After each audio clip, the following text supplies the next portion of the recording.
Hello there, welcome to episode 14 of my tutorial series for Songs of SYX version 66. Welcome to the mid-game, everybody. We have finally reached the point where I can safely say we are a real city now. Last episode I have reached the point to have 500 people in my city, and I have taken the liberty to spin the wheel of time ahead to the point where we finally got ourselves enough technology together to upgrade our labs. So this will be our big leap ahead, as this is one of the big technologies. As you can see there, it does cost us quite a substantial amount of tech points, 1,200, but it allows us now to upgrade our labs with metal.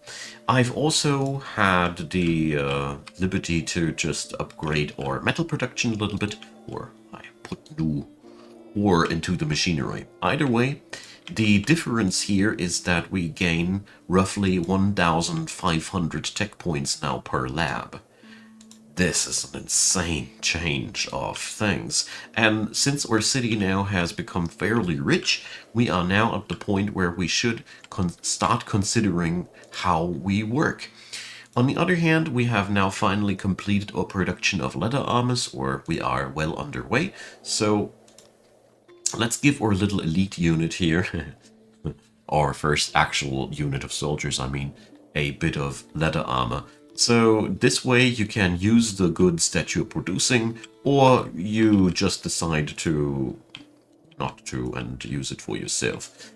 And to export it, I mean, use it for your wallet. That's been on my mind. We are going to start producing a couple of warhammers here too, because you see, I personally believe that a military without weapons is useless. Unless you're playing Gothemi, then your people are weapons, but that's a completely different story. So, oh, we have a strange murder occurring. So we got a Jack the Ripper-like story now. Whenever this happens, this is a scripted event chain that can, well, you can be sure that from this point on, a lot of people will die in your city. There's a pretty pesky little event chain where you have a certain chance of catching the murder at some point, or you don't. Either way, this is a serial killer event which is very harsh on the morale of the people, because, you know, it just sucks when somebody's going around and stabbing people at night. Huh, who thought? And well, it would be bad enough if it would be only stabbings. I did skim over the text, pause the video, and check out what this guy's actually doing to those poor people. The guy that coincidentally is named after the developer. Well.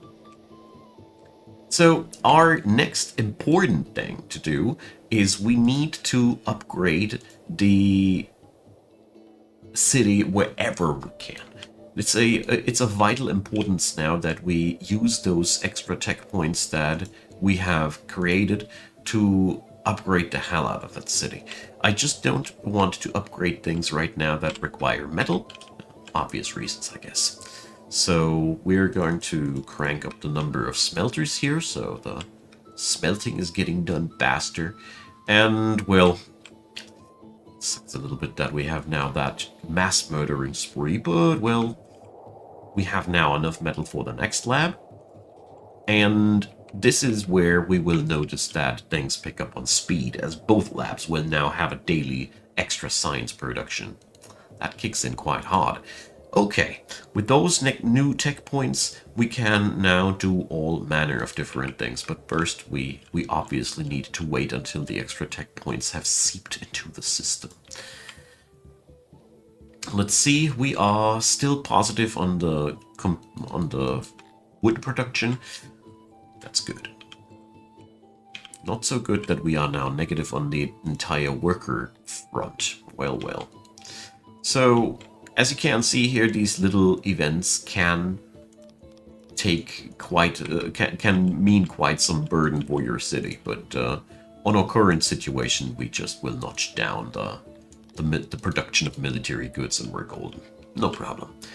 Always, when things like these happen, notch down the least necessary things first. There's always something that can wait. And, well, depending on the specialization of your city, this is always a little bit different. Because if I've learned one thing in this game, then it's that no two cities are the same. Especially since players are playing this game completely different. Okay, but you already might or might not notice that we are gaining lots of money here. And tech points at the same time. Also, I do notice that my coal supply is running low. Our woodcutters are all woodcutting on maximum performance. So let's see. Let's give those fine fellas, pun intended, a little bit of a extra edge. All right, I'm stopping here, okay? But the thing is, upgrading the tech from time to time when you notice that the production is a little bit low is really the best way to go at this stage of the game, because workers will become more and more scarce. That also brings me to the point that we should be starting to run procreation as well. So let's recheck. So obviously our entire city could use more of everything. I mean, that's okay, I'd say. Meat is running low, that's what I'm seeing here. Booze is permanently not available because we don't have enough workers. So yes, this is a tutorial city at its finest. Does all the things that it needs to show, but it does nothing too good. I'd strongly recommend you to do a little bit of a more solid job than I did here, but, you know, we gotta work on things here. So, let's see. Let's check out the shrines. It's a very important thing to check out what kind of things you have available to upgrade. So here I've noticed now that the shrines of ours will require much larger amounts of cut stone and furniture than we have available. So that is one thing where I don't necessarily want to spend my tech points into. Tombs, if you can get them, are a real power spike. My personal intent right now is either to go for sculpting or fancy roads, although sculpting seems to be the cheaper choice at that point. Yeah, the other options you got are medicine, bringing up the physician, as this is, or was, let's see, yep, also providing a service with happiness. All those things, these are, in my humble opinion, the most appealing things. But currently, since we got a little bit of a situation at hand, I'm going to speed up the time and wait until I can afford these other wonderful things. And we got another accident. Alright, good thing that we got a hospital. If many deaths occur in a short amount of time, make sure that your graveyard is available. So, we got a... This situation here is that we can... we have a 50-50 chance of getting the correct person or the wrong person. So, you never know until you've tried. It's wonderful. So, yeah. Technically, you never know if it's the real killer until the killings have stopped. Yeah. 1 minute. So, here. Since our tech points are exploding now, as you see there, we are now sitting at, let's see, we have 10,000, 11,500. We are really still far away from our maximum. We still have a lot of researchers that we can plug into the third lab, and we can upgrade the third lab as well. So let's go for sculpting, but before I unlock it, I want to show you why. When you check out the environment meter, humans have seriously a thing going on for awe. Awe is generated by everything made out of cut stone, basically. And you really got to check on out what kind of people you're playing. If you have Dondorians, these guys also really are amazingly greedy for awe. But, well, Kryptonians or Gardemi, they don't care about awe at all, and neither do the Tilapi. So it really, really is important to check out if these are really things that your culture needs. Because, as you see here, this tech is a dead end. You can easily just skip it. You don't need it at that point. So, it's 900 tech points. That's worth mentioning. Okay, we unlock sculpting now. That gives us pillars and statues. These are found in the decoration menu, and they are amazingly powerful. So statues are, let's see, 2 cut stone, and you can build them in different sizes.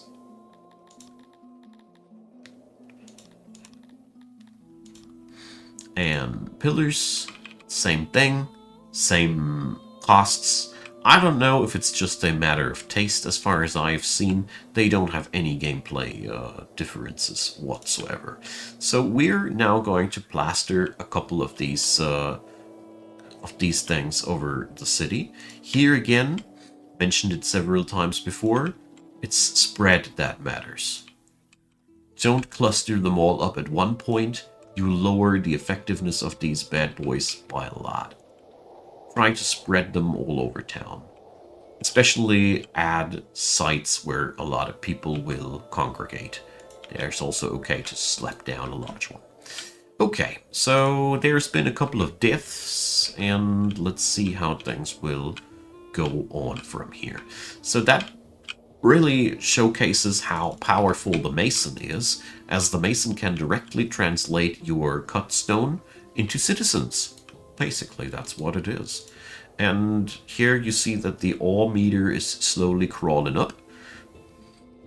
Ah, here, that's the reason why you want to have pillars and statues. There are separate fulfillment meters for these. So you see, everything has a place in this game.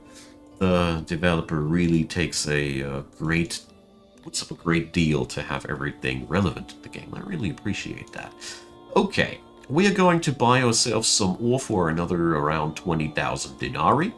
And if you are bothered by buying these things like I do here, you can safely just set up a import depot for these goods. But I personally like to control these things unless I have a steady production that supplies also the money for this. If that's not the case, I just, I'd only do it according to the current plan. All right. And that brings us the much-needed workers we need, that we needed. Much-needed workers that we need. I'm sorry for these sentences. I can do better. Okay, so I'm waiting now for the money or the metal to get the next upgrade on my labs. And in the meantime, you see that we are currently making the city happier and happier. So at this point of the game, I personally love to hardcore invest into tech, as this translates into such massive upgrades all over the board. Need more food? Upgrade the tech. Need more anything else? Upgrade the tech. You should be wary though. From this point on, we enter also the realm of gosh darn costly technologies. We have left the realm of super cheap technologies, sort of. You can still grab the really cheap workshop upgrades for the weavers and the bakers and get some more bang for your buck, worker-wise. But the most things that we are nowadays upgrading our city with, they will cost us a lot of tech points each. I mean, if we just check out tombs are at a whopping 1,800 tech points. That's 50% more than we invested for just the upgrades of the labs. So, yeah, you get the idea. We are going to spread now some more of the pillars here, now that I know why it should be pillars and statues. I love it when I directly get my answers for my questions of the day. And yeah, like I said, this is a real nice way of getting some free citizens, basically. I love these mechanics. As if you aren't producing it yourself by now, you can easily just get yourself some cut stone bought via imports, whatever. There's a lot of options that you can go for when you want to have that stuff in your city. So, well, I'm not going to explain any more things about roads at that point. Roads behave very similarly like the statues and all. Once you can afford fancy roads, well, you will need a ton of cut stone and then some to actually build a city out of. You could. Should you? Probably. I don't know.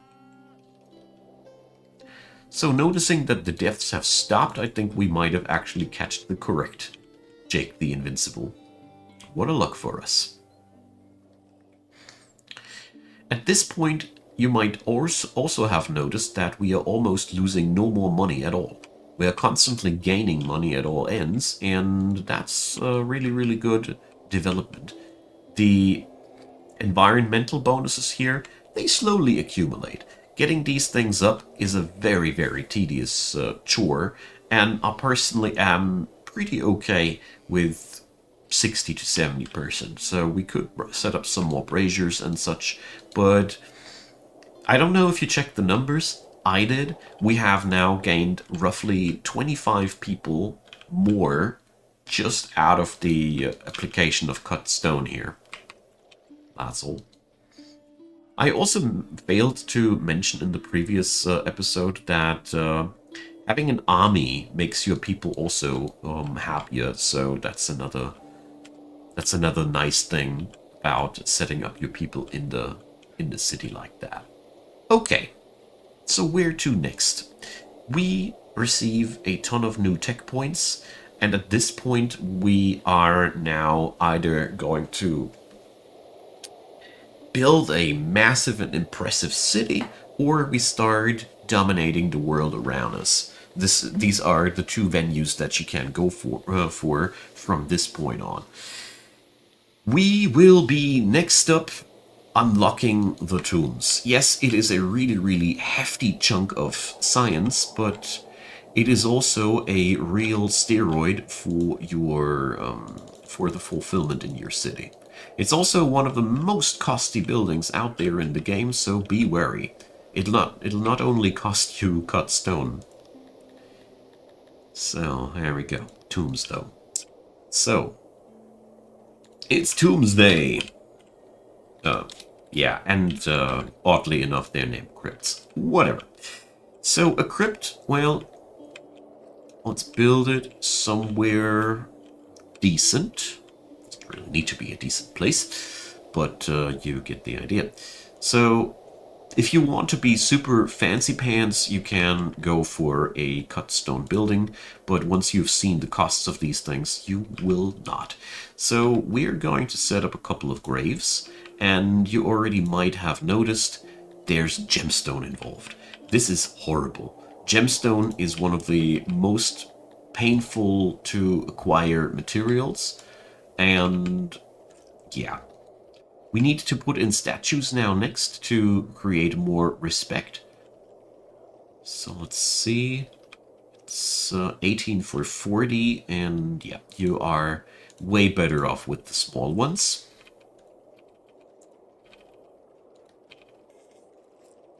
And there we go. Let's set that last one here. 64 cut stone, 14 pieces of gemstone. That is the cost for just a tiny tomb that does not even fully bring up an entire employee.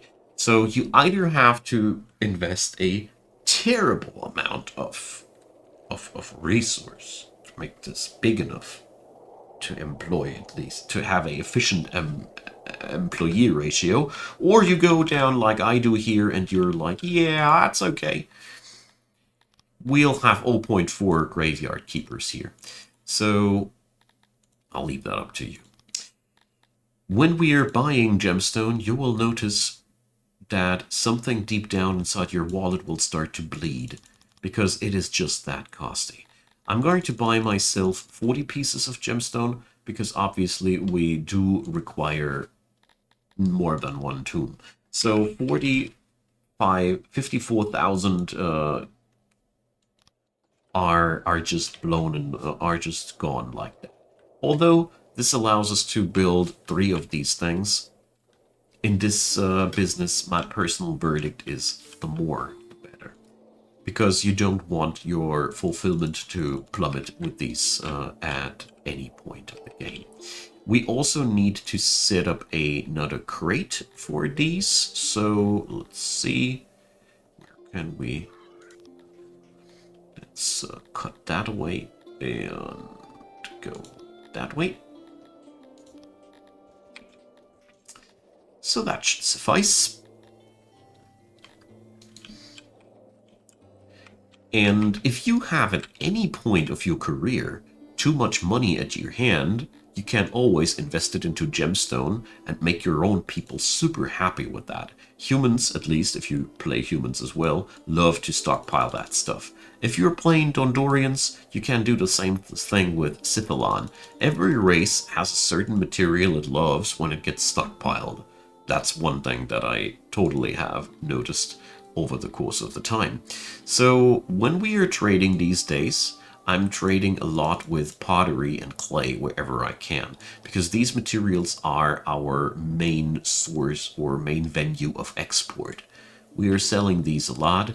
I mean, you will run into a market saturation if you export these too much, but at the same time, after spending so many denaries, I am quite happy that I can stretch that deal a little bit like that, because I decided to buy myself some cutstone to get this thing rolling faster.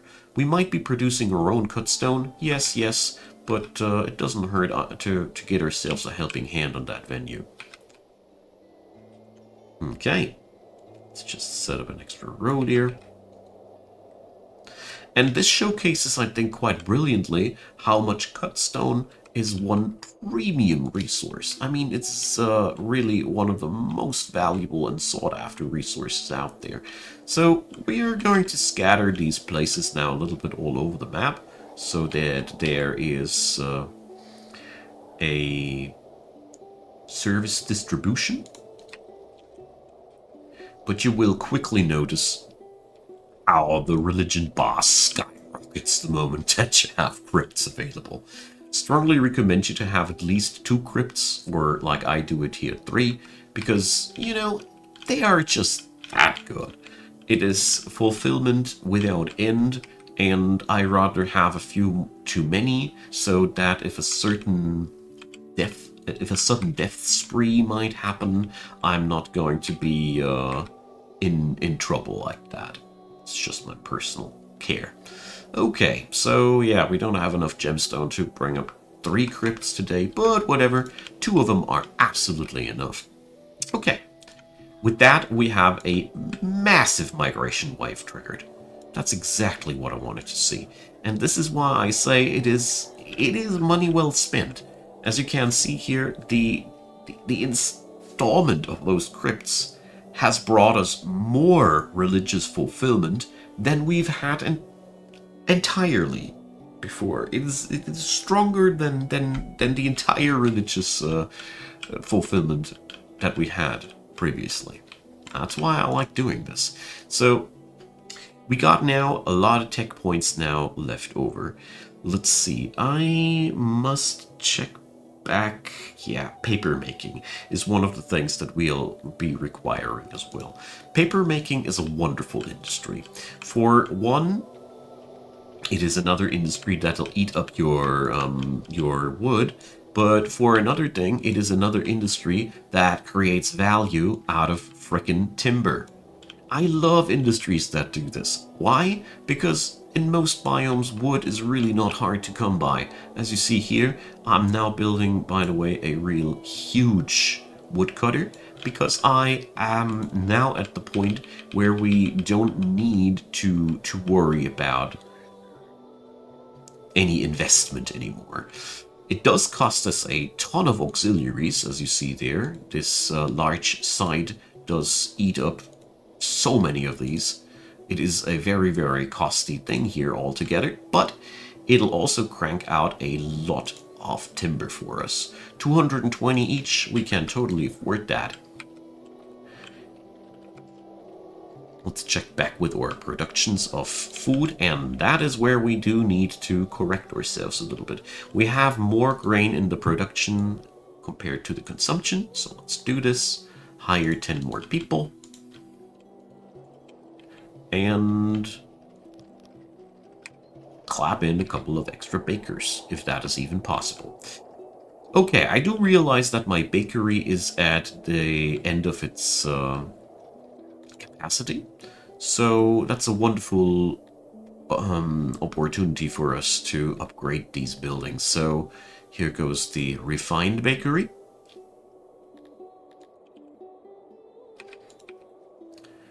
It'll only cost us some metal that we actually do have available here right now.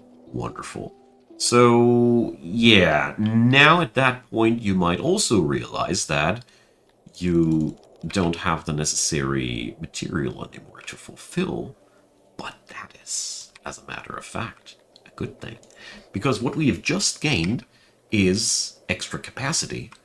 We now can employ extra workers in here, and we will gain more food for less workers. That's a good deal.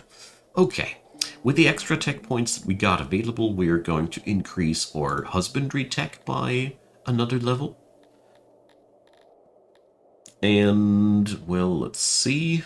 At this point, we're going to go for a grain farm bonus and see whether or not our productions are going to withstand that. We have a lot of grain available, so there is nothing to worry about. At the same time, we got a lot of goodness here still happening from the crypts that we've built. And this enables us to expand our industries quite decently. Let's check back with this place. So all of our labs are now fully staffed out and geared out. That's exactly where we want to be. Let's see, we got 11,000, 12,000 points of tech allocated, and every one of these places does create roughly 5,000. So that means we have still around 3,000 tech points at our disposal. They are being produced quite slow, so these calculations, I like to do them as they help me to get a hang of how much I still have available for me. Okay. So with these new upgrades, I'm pretty sure that we are going to be able to fulfill the needs of the bakeries, or the bakery, quite decently. But it also showcases that we need to do something about our numbers here. But, yep, as you see there, a little bit of tech goes a long way in increasing your productivity. Of course, every new workshop with that increased productivity will, of course, be even much more powerful than before. So that's another thing to note here.